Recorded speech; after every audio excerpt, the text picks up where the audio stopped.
नबी करीम अलैहिस्सलाम नमाज पढ़ा रहे थे।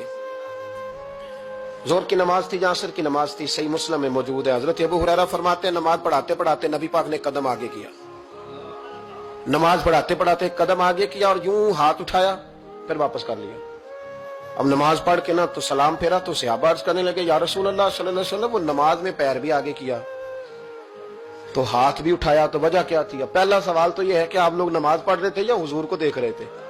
तो सहाबा तो पहले ही बताते हैं कि भाई हम तो पहली साफ में नमाज इसलिए पढ़ते थे कि नमाज भी होती रहती थी और चुपके चुपके महबूब की दीद भी होती रहती थी। हुजूर से पूछा, या रसूल अल्लाह, वो नमाज पढ़ते पढ़ते कदम आगे बढ़ाया आपने तो फिर पीछे कर लिया, क्या था?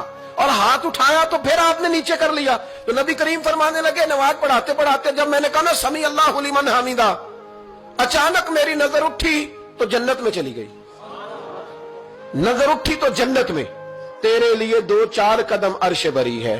तो महबूब फरमाते हैं जब मेरी ऊपर नजर गई ना तो मैंने देखा कि अंगूरों का एक खोशा लटक रहा है जन्नत में।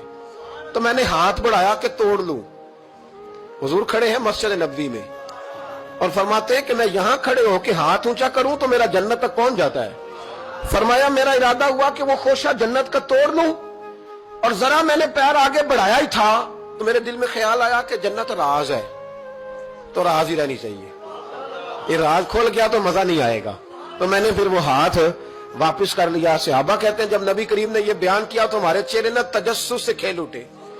तजस्सुस से हम कोई बात और भी सुनना चाहते थे।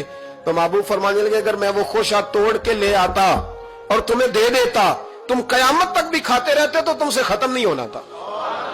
ये सही मुस्लिम की हदीस है। ओ भाई, मेरे रसूल करीम के वाक़या में राज पे शिकवा करना, कहना समझ में नहीं आती कैसे गए थे।